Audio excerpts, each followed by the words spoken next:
Hi. Hello. నమస్తే అందరికి. Welcome to my channel. ఇప్పుడు మనం చెప్పుకోబోతున్న story 'my bad boy' episode 258. Story చదివే ముందు ఛానల్‌ని తప్పకుండా కొత్త వాళ్ళందరూ సబ్స్క్రైబ్ చేసుకొని, లైక్ చేసి బెల్ ఐకాన్ ఆన్‌లో పెట్టుకోండి. ఇక స్టోరీలోకి వెళ్ళిపోదాం.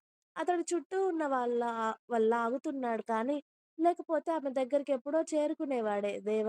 అతడి గాలి పిడికిలిలో గాలి కూడా ఊపిరాడక చచ్చిపోయేలాగా ఉంది. అయినా కూడా అతడి పిడికిలి వదులు చేయడం లేదు. అసలు ఎవరు కనిపించడం లేదు అతడికి. అతడికి పిచ్చి పట్టినట్టుగా అనిపిస్తుంది. భూమి ఇక్కడ. రుద్ర వాళ్ళకెలా తెలుసు? అసలుకి అతడికి ఏం పాలుపోవడం లేదు. కొడుకు అలాగే బొమ్మలా నిలబడిపోవడం చూసిన అరుణ గారు, "దేవా! ఇలా రా నాన్నా" అని ఆవిడ గెస్టులు అందరూ కూర్చున్న దగ్గరికి తీసుకువెళ్తూ ఉంటే, మీనాక్షి గారు వచ్చి, "అరుణ బావున్నావా?" అని ఆవిడని హత్తుకొని, "దేవా!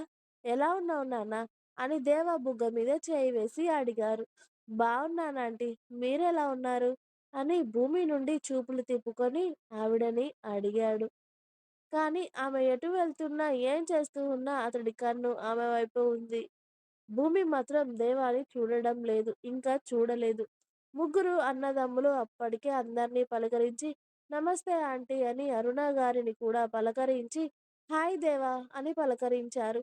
బిజినెస్ ఫీల్డ్‌లో ఒకరికి ఒకరు తెలిసి ఉండడం సర్వసాధారణం. చాలా కామన్. పైగా దేవా వాళ్ళ నాన్న మనోహర్ గారికి చాలా క్లోజ్ అవ్వడం, చిన్నప్పుడు ఎక్కువగా అంకుల్‌తో పరిచయం ఉండడం, దేవా ఎక్కువగా స్టేట్స్‌లో చదువుకోవడం వల్ల ఎక్కువగా పరిచయం లేదు కానీ జస్ట్ తెలుసు. పైగా బిజినెస్ మీటింగ్‌లు, బిజినెస్ పార్టీలలో ఎక్కువగా ఎదురుపడుతూ ఉంటారు ఒకరికొకరు అలా. అలా పరిచయం అన్నమాట. హలో రుద్ర, హాయ్ శౌర్య, హాయ్ చరణ్ అని ముగ్గురిని పలకరించి దేవ అరుణ గారి పక్కన కూర్చున్నాడు కానీ అతడి మొహంలో బలవంతంగా నవ్వు కూడా ఉండడం లేదు.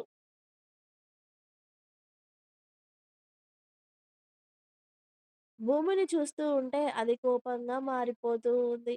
అమ్మా రండి పూజకు సమయం అయిపోతుంది అని పంతులు గారు పిలవగానే ఇక పూజకంతా సిద్ధంగా ఉండడంతో ఎత్తుగా ఉన్న పీట వేసి విద్యాని రుద్రాని కూర్చోబెట్టాక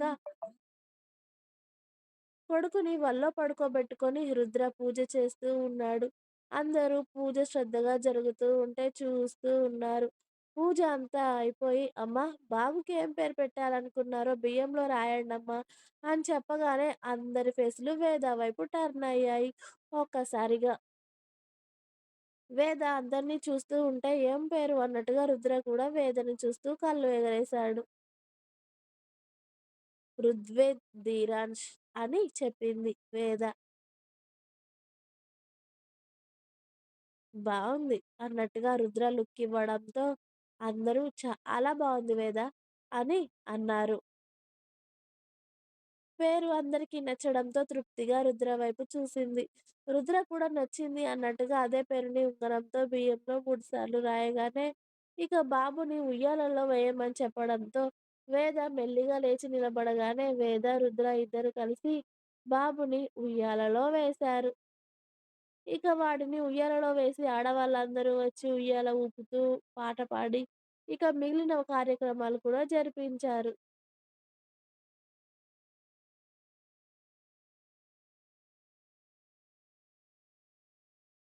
అంత పెద్ద పేరు పెట్టావు వేదుగా.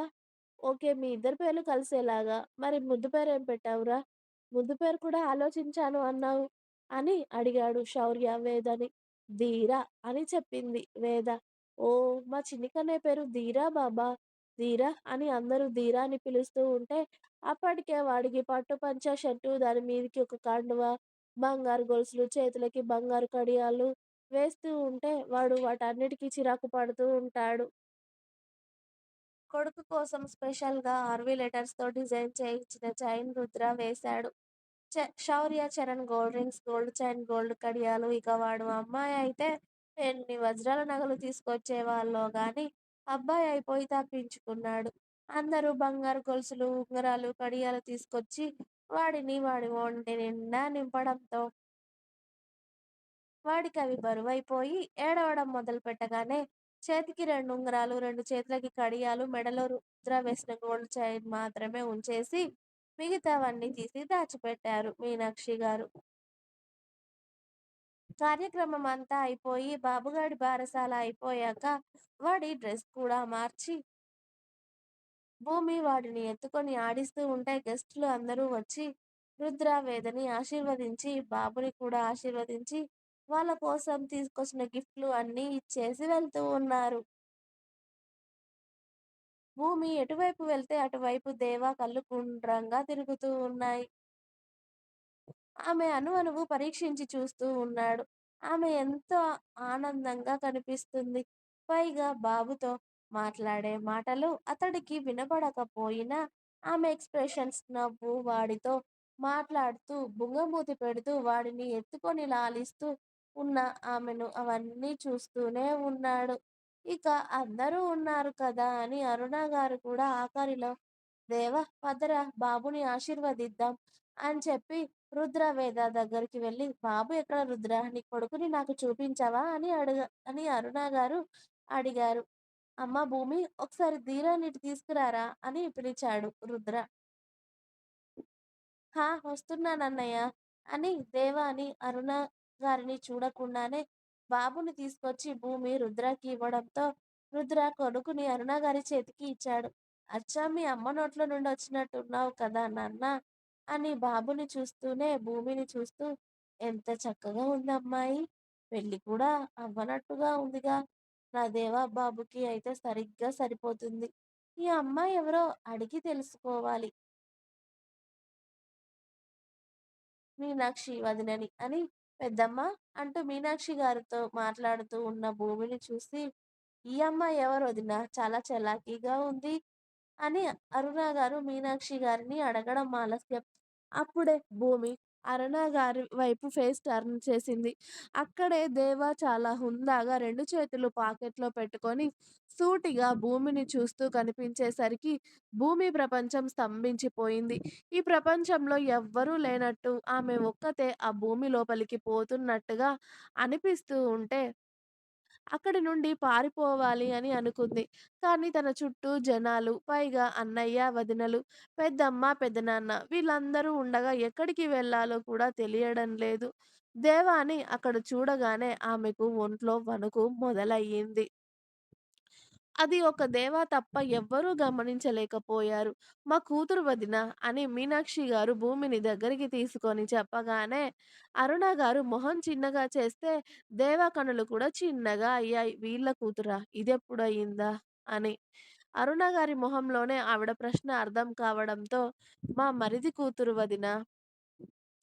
అంటే మాకు కూడా కూతురే కదా! వాళ్ళు దేవుడి దగ్గరికి వెళ్తూ ఈ బంగారాన్ని మాకిచ్చేసి వెళ్లారు అని మీనాక్షి గారు మళ్ళీ మహేంద్ర గారిని గుర్తు చేసుకుంటూ ఉంటే, వెంటనే భూమి కళ్ళల్లో కూడా నీళ్లు నిండుకున్నాయి. "ఇప్పుడు కూడా చెల్లిని ఏడిపిస్తావా?" అని శౌర్య గట్టిగా అనగానే, "లేదు నాన్న, లేదు నేనేం ఏడవడం లేదులే. ఇప్పుడు నా మహి ఉంటే ఈ బుజ్జి రుద్రని చూసి నా మనవడు అని ఎంత హంగామా చేసేవాడు." అని ఆవిడ మళ్ళీ మళ్ళీ అదే గుర్తు చేస్తూ ఉంటే భార్యని అప్పటి నుండి చూస్తూ ఉన్న మనోహర్ గారు, "మీనా ఇలాంటి ఫంక్షన్ సమయంలో ఏడవచ్చా? ఊరుకో, అమ్మ భూమి ఊరుకో తల్లి" అని భార్య కన్నీళ్లు, కూతురు కన్నీళ్లు తుడిచారు. ఇక ఆమెకు అక్కడ అమ్మా, నాన్న గుర్తొచ్చేసరికి, అలాగే దేవ కూడా కనిపించేసరికి ఏడుపు ఆగక "ఫేస్ వాష్ చేసుకొనొస్తా పెదనాన్న నేను" అని భూమి తన రూమ్‌లోకి వెళ్లి డోర్ లాక్ చేసుకుంది. ఆమెనే చూస్తూ ఉన్న దేవ బాబుని చూసి బాబుకు తీసుకొచ్చిన గిఫ్ట్ అలాగే గోల్డు, బట్టలు ప్రెజెంట్ చేసి పక్కకి వచ్చి చరణ్ కనిపించగానే, "చరణ్ గెస్ట్ రూమ్ యూజ్ చేసుకోవచ్చా నేనొకసారి?" అని అడిగాడు. "ఓహ్! ష్యూర్ దేవా. ఇదిగో ఇదే గెస్ట్ రూమ్" అని భూమి పక్కనే ఉన్న రూమ్ చరణ్ చూపించడంతో, అది గెస్ట్ రూమ్ అని ముందే ఊహించిన దేవ లోపలే అతడి శాడిస్ట్ స్మైల్ దాచేసి, థాంక్ యూ అని రూమ్‌లోకి వెళ్లి వెంటనే డోర్ క్లోజ్ చేసి, ఆ రూమ్‌లో ఉన్న బాల్కనీలో నుండి భూమి రూమ్ బాల్కనీలోకి జంప్ చేశాడు. ఇంకా ఉంది. మీకు నా స్టోరీస్ నచ్చినట్టయితే ప్లీజ్ లైక్ చేయండి, షేర్ చేయండి. అలాగే ఛానల్‌ని తప్పకుండా కొత్త వాళ్ళందరూ సబ్స్క్రైబ్ చేయండి. Please subscribe my channel. Thanks for watching my video. By by. Please like, share and subscribe.